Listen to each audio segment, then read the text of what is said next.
Mama Africa. Mama Africa. Mama Africa.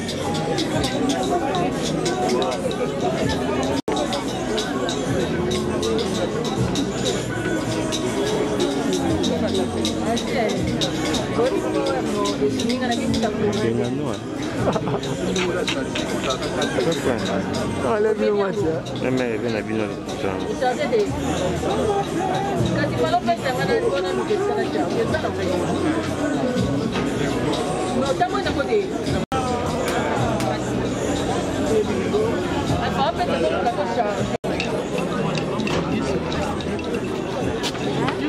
Mamãe vira aqui por ali,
Bravo Kwedi! Bravo! Bravo! Bravo l'artiste! Bravo Maïfoutou! Bravo Kwedi! Merci! Merci de tous les services rendus! Merci Kwedi! Merci! Merci Maïfoutou! Monsieur Diallo! Toumbazazou! Merci! Oh bravo! Bravo! Merci Toumbazazou! Merci Monsieur Diallo! Monsieur Toumba! Merci! Merci Kwedi! Maïfoutou! Bravo l'artiste! Abraham, merci!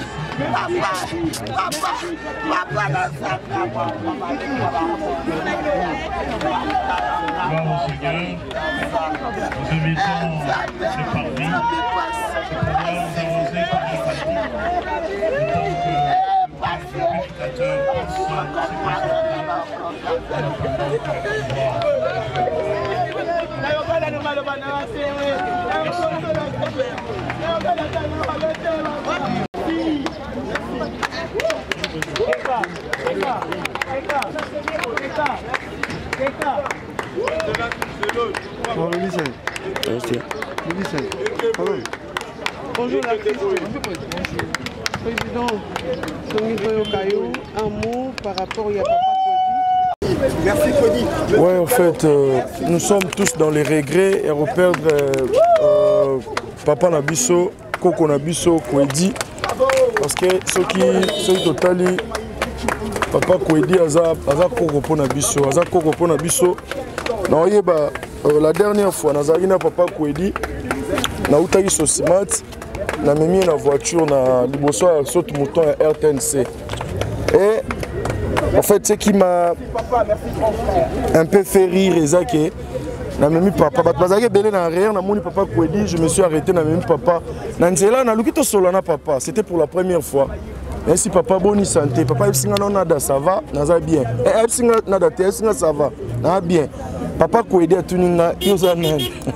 La caméraman au centre journaliste. Papa Kody a tuninga yozana. Ici naza Koko nao. Est-ce que Koko nanga koma mwana nani na famille nanga.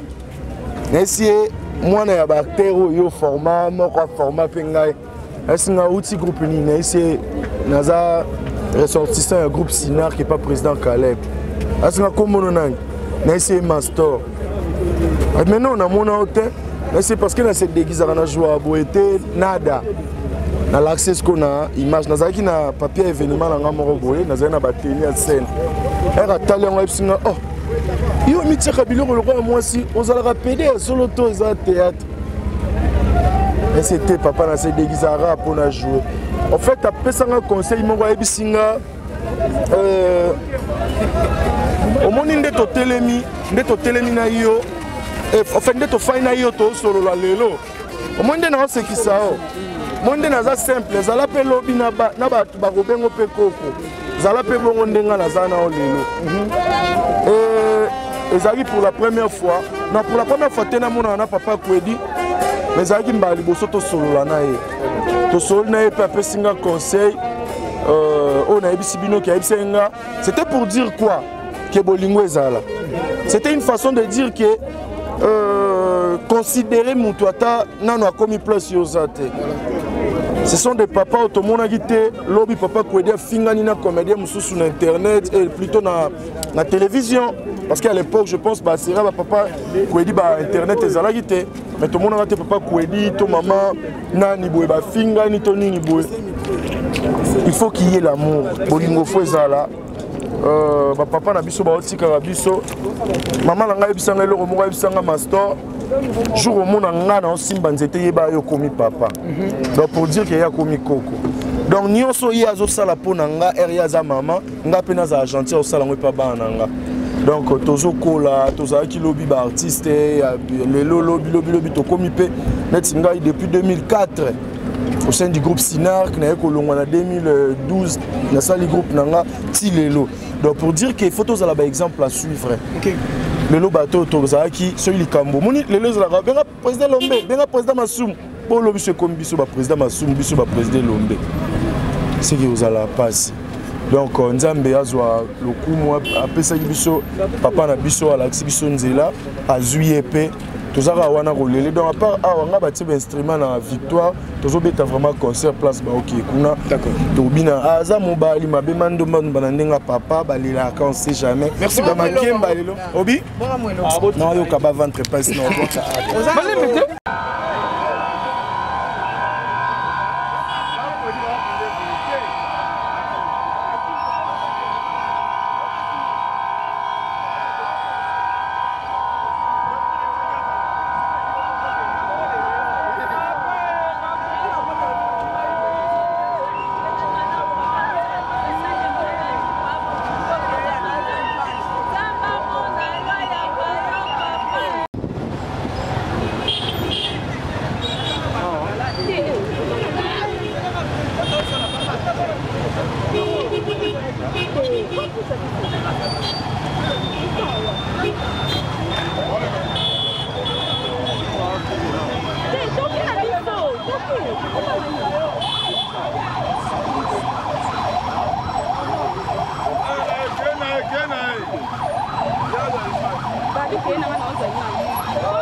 Hey!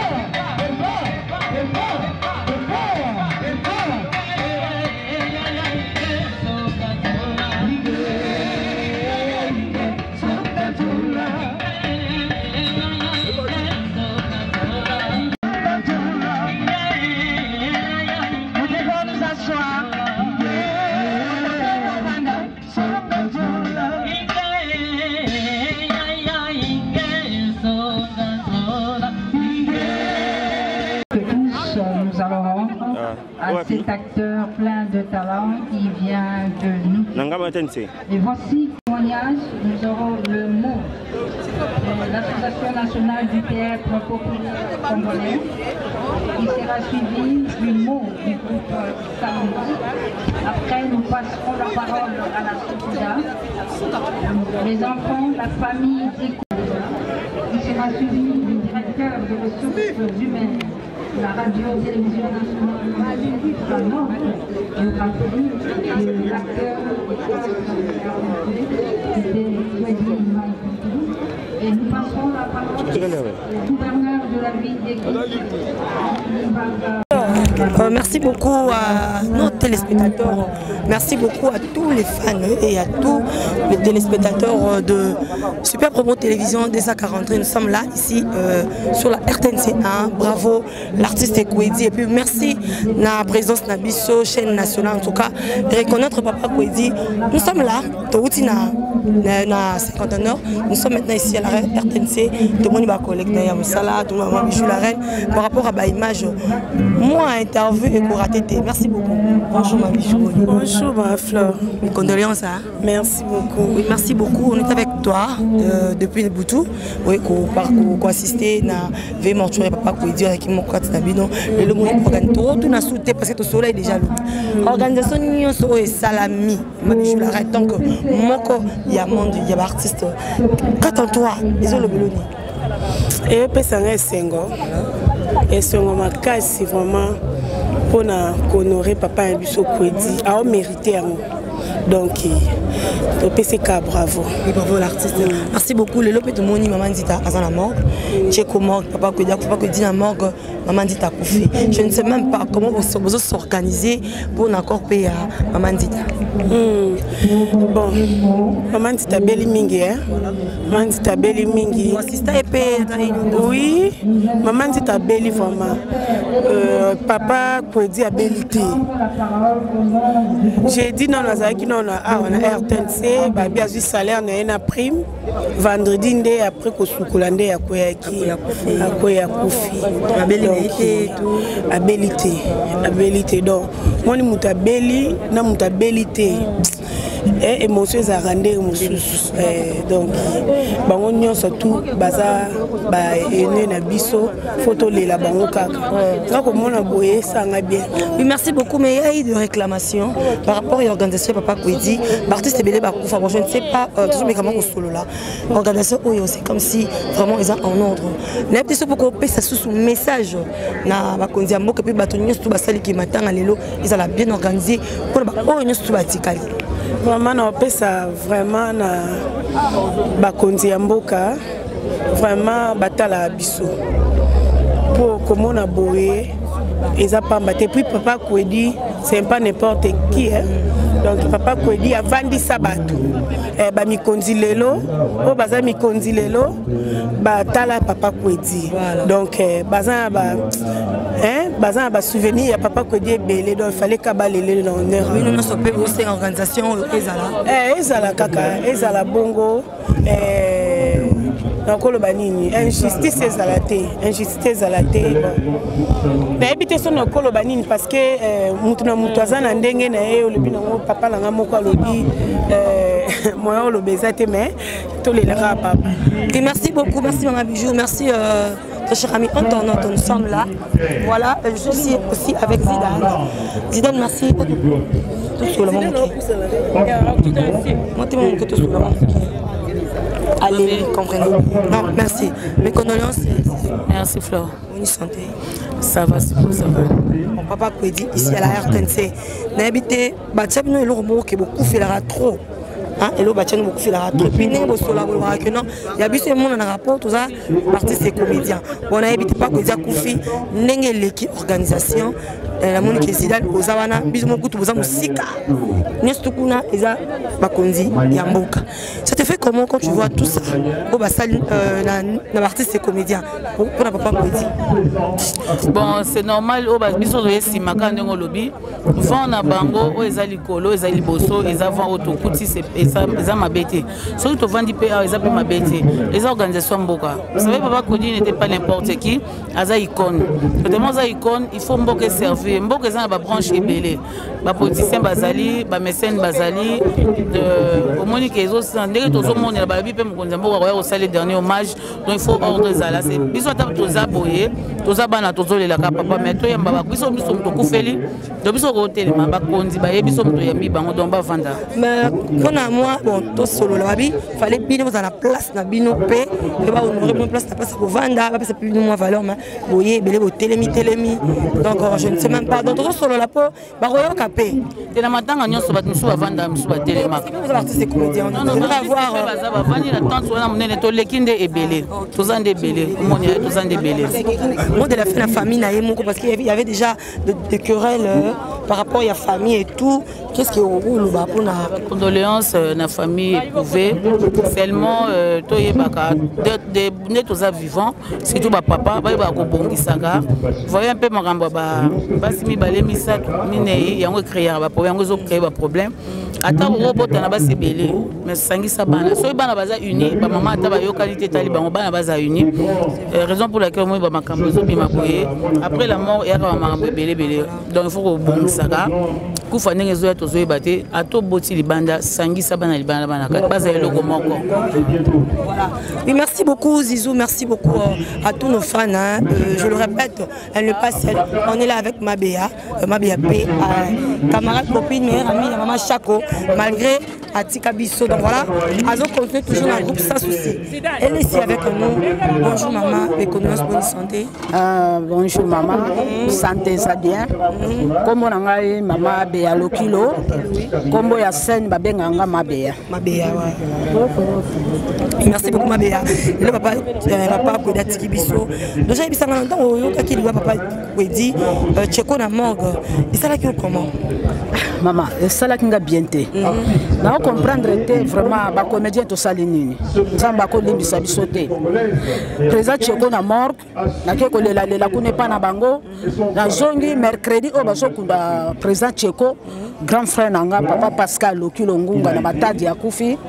Donc choix ezala kité mercredi baso kunda président Tcheko ngai jeudi na ke matati na zonga donc à partir matin na zonga du vendredi à partir à koka na matati ska bazwaka ba biso ya ka Kishasa to koti na kati ya bis na mwana mwasi moko na mwana mwasi wana na tele longne papa Kwedi ko na tuninga o yuzo mwana ba fait papa Kwedi alobi oui na vanda na Angola na yelelo na okende Kishasa pour papa Kofi to ya na ye banana koka ti to ko koma na Kishasa donc na ya ki vendredi ngana kanisa ki kutu na ye mwana lobaki papa ba kunde samedi mais l'air na komi lobi to kere persona bana na yoke papa bazo kunde lelo mercredi ngabi non ndena mibongisaki na salaki o na wa ko sala na ndenge na se retrouver awa lelo maman dit Patiki Bisso maman dit ta paix ya groupe Nzoyi elle nous a laissé Mama Béa organisation et salami pour na papa Kwedi bato balobi bravo pour mboka et quand même épesi pour naie pour msala salaki bébé bobo tikali n'habite pour ça fait moi message